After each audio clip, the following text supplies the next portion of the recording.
Radhe Radhe everyone. आज की video में मैं आपको गजा लक्ष्मी की बहुत ही सरल पूजा विधि बताऊंगी। गजा लक्ष्मी को महालक्ष्मी, हाथी लक्ष्मी के नाम से भी जाना जाता है। पितृ पक्ष की अष्टमी तिथि को यह पूजा की जाती है। माना जाता है कि इस दिन माता लक्ष्मी हाथी पर सवार होकर घर में आते हैं, इसलिए पर हाथी पर बैठी हुई माता लक्ष्मी का पूजन इस दिन किया जाता है। तो देखिए, अष्टमी तिथि के दिन दोपहर में हमें पूजन करना होता है। पूजन से पहले हमें कुछ भी नहीं खाना है, पूजा के बाद ही आपको कुछ भी खाना पीना है। बिल्कुल निर्जल रहकर हमें पूजा करनी है। पूजा के लिए हम एक चौकी लगा लेंगे, चौकी पर लाल रंग का वस्त्र बिछा लेंगे और फिर हम कलश की स्थापना करेंगे। तो कलश को कंठ तक जल से मैंने भर लिया है। इसमें हल्दी, सुपारी, सिक्का, थोड़ी सी चावल और फूल हम डालेंगे और इसके ऊपर आम के पत्ते लगाकर हम उस पे के ऊपर जो नारियल होता है वो हम रख देंगे। यानी नॉर्मल जो हम कलश की स्थापना करते हैं ना, बिल्कुल वैसे ही हमें कलश की स्थापना करनी है। जिन लोगों ने 16 दिन की पूजा की है, क्योंकि महालक्ष्मी की जो पूजा होती है ना वो 16 दिन की होती है, तो जिन लोगों ने 16 दिन की पूजा की है उन्होंने पहले से ही कलश की स्थापना कर रखी होगी। लेकिन अगर आप सिर्फ एक दिन की पूजा करते हैं गजालक्ष्मी की, तो आप पहले कलश की स्थापना कर लेंगे। उसके बाद चावल का आसन देकर हम लक्ष्मी जी को विराजमान करेंगे। तो हो सके तो हाथी पर बैठी हुई लक्ष्मी जी को आप विराजमान करें। लेकिन अगर आपको हाथी पर बैठी हुई माता नहीं मिलती है तो आप अलग से हाथी बना सकते हैं, मिट्टी से बना सकते हैं।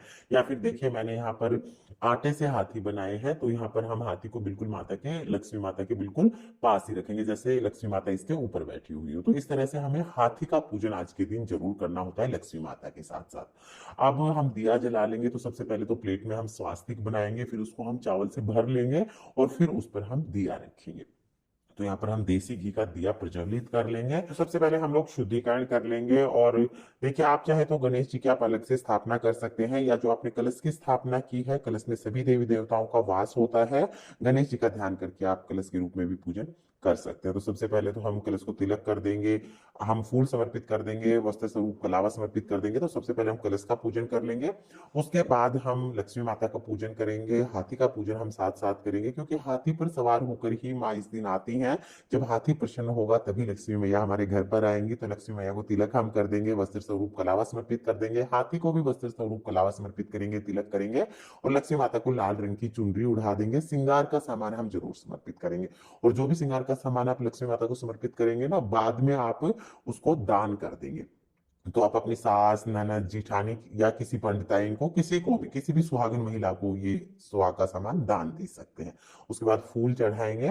फूल चढ़ाने के बाद हमें इत्र समर्पित करना है और फिर हम भोग समर्पित करेंगे। तो भोग में देखिए, पान के पत्ते पर थोड़ी सी मिश्री रख के मैंने फल रखा है और ये मैं भोग समर्पित कर दूंगी। तो अगर आपको मीठा पान मिलता है तो मीठा पान समर्पित कर दीजिए, नहीं तो पान के पत्ते पर मीठा रख के भी आप समर्पित कर सकते हैं। उसके बाद लक्ष्मी माता को गहने चढ़ाए जाते हैं, सोने के गहने। लेकिन सोने के गहने चढ़ाना हम सबके लिए पॉसिबल नहीं हो पाता है, तो हम बेसन के गहने बना लेते हैं। बेसन में थोड़ी हल्दी डाल के और उसके हम गहने बना लेंगे। तो यहाँ पर देखिए, माता को मैं गहने चढ़ा दूंगी। आप माता रानी का अच्छे से श्रृंगार कर सकते हैं गहने से। तो लक्ष्मी माता को हम सोने के रूप में ये बेसन के जो गहने हैं ये चढ़ाएंगे। इसमें आप गले के हार बना सकते हैं, हाथों के कंगन, कुंडल, बिछिए, जो भी गहने आपको बनाना आता है ना, वो आप बना सकते हैं। तो यहाँ पर मैंने गहने माता को चढ़ा दिए हैं। इसके साथ ही गजा लक्ष्मी, महालक्ष्मी व्रत में सोरा सोरी बनाए जाते हैं, यानी मीठे और नमकीन मठरी बनाई जाती है। तो 16-16 की संख्या में 16 मीठी मठरी, 16 मीठी वो नमकीन मठरी, ये हम भोग के रूप में चढ़ाते हैं और इन्हीं का प्रसाद भी बांटते हैं। दुर्वा घास इस व्रत में आप जरूर चढ़ाएं, और सुबह जब स्नान करेंगे ना, तो दुर्वा पानी में डालकर उस जल से स्नान करना है। साथ ही खीर का प्रसाद मैंने यहाँ पर चढ़ा दिया है। दक्षिणा हम जरूर चढ़ाएंगे, क्योंकि दक्षिणा पूजा में रही कमियों को पूरा करती है।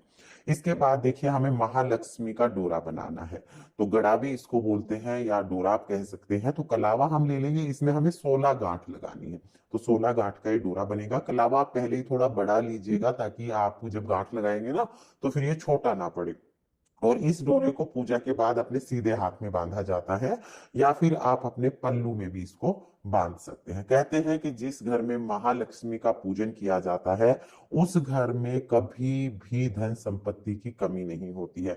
देखिए, 16 गांठ का डोरा हमने बना लिया है। अब अग्नि के चारों तरफ हमें इसको धूप दीप दिखाना है, यानी इसकी शुद्धि करनी है। और उसके बाद माता लक्ष्मी के सामने ही हम ये डोरा रख देंगे। डोरे का भी हमें पूजन साथ ही करना है। इसके बाद हाथ में थोड़े चावल लेकर हम महालक्ष्मी व्रत की कथा सुनेंगे। कथा सुनने के बाद चावल हम माता लक्ष्मी के चरणों में समर्पित कर देंगे। उसके बाद हमें गाय के गोबर से बने हुए उपले को जलाना है और एक छोटा सा हवन करना है। तो महालक्ष्मी जी के 16 मंत्र होते हैं, आपको इंटरनेट पर बहुत आसानी से मिल जाएंगे। इन 16 मंत्रों को बोलते हुए हमें 16 आहुति देनी है। आप चाहे तो आप घी की आहुति भी दे सकते हैं, या फिर जो हवन सामग्री आती है उसकी आहुति आपको देनी है। और अगर आपको ये 16 मंत्र नहीं मिलते हैं तो आप महालक्ष्मी जी की जय बोलते हुए भी 16 बार आप आहुति दे सकते हैं। उसके साथ ही जो सोरा सोरी आपने चढ़ाया है उसका भी भोग हमें अग्नि में जरूर लगाना है, क्योंकि अग्नि में जब हम भोग समर्पित करते हैं तो सीधे देवताओं तक भोग जाता है। फिर हम जल समर्पित कर देंगे, यानी हवन को हम ठंडा करेंगे, तो जल आपको जरूर वारना है। उसके बाद देखिए, हम गिन के हमें 16 चावल के दाने अपने हाथ में लेने हैं और एक एक दाने को कहानी बोलते हुए हमें लक्ष्मी माता के चरणों में छोड़ना है। कहानी कौन सी है ये मैं आपको डिस्क्रिप्शन में लिख के दे दूंगी, क्योंकि अभी मैं सुनाऊंगी ना तो एक तो वीडियो लंबा हो जाएगा, दूसरा क्या है कि उच्चारण में थोड़ी गलती हो जाएगी। तो आप डिस्क्रिप्शन से देख लेना। पूरे 16 बार ये कहानी कहते हुए 16 चावल के दाने हम चढ़ा देंगे, और इसके बाद फिर हम धूप दीप दिखाकर माता का पूजन करेंगे। घंटी आप जरूर बजाइएगा, और फिर हम आरती करेंगे। तो आप चाहे तो कपूर से आप आरती कर सकते हैं, या जो दिया आपने जलाया है उससे भी आरती कर सकते हैं। बहुत ही प्रेम पूर्वक पहले हम गणेश जी की आरती करेंगे, उसके बाद हम लक्ष्मी जी की आरती करेंगे। आरती करने के बाद हाथ जोड़कर पूजा में रही कमियों के लिए क्षमा याचना करेंगे, और माता लक्ष्मी से अपने घर में वास करने के लिए, स्थायी वास के लिए प्रार्थना करेंगे। घर में धन वैभव के लिए प्रार्थना करेंगे। इस तरह से हमारी जो पूजा है वो पूर्ण हो जाएगी। दोपहर के समय हम ये पूजा करते हैं, तो पूजा के बाद जल का जो लोटा है वो हम सूर्य देवता को अर्घ दे देते हैं, और जो भी सोरा सोरी हमने चढ़ाए हैं वो हम सभी को प्रसाद स्वरूप बांट देते हैं। ये थी गजा लक्ष्मी की बहुत ही सरल पूजा विधि। आपको पूजा विधि कैसी लगी कमेंट करके जरूर बताना। अगर वीडियो आपको पसंद आई हो तो वीडियो को लाइक कर देना, और हम महिलाएं घर में तीज त्योहार कैसे करते हैं ये देखने के लिए मेरे चैनल को सब्सक्राइब कर लेना। फिर मिलते हैं किसी और वीडियो के साथ, तब तक के लिए जय माँ लक्ष्मी, राधे राधे।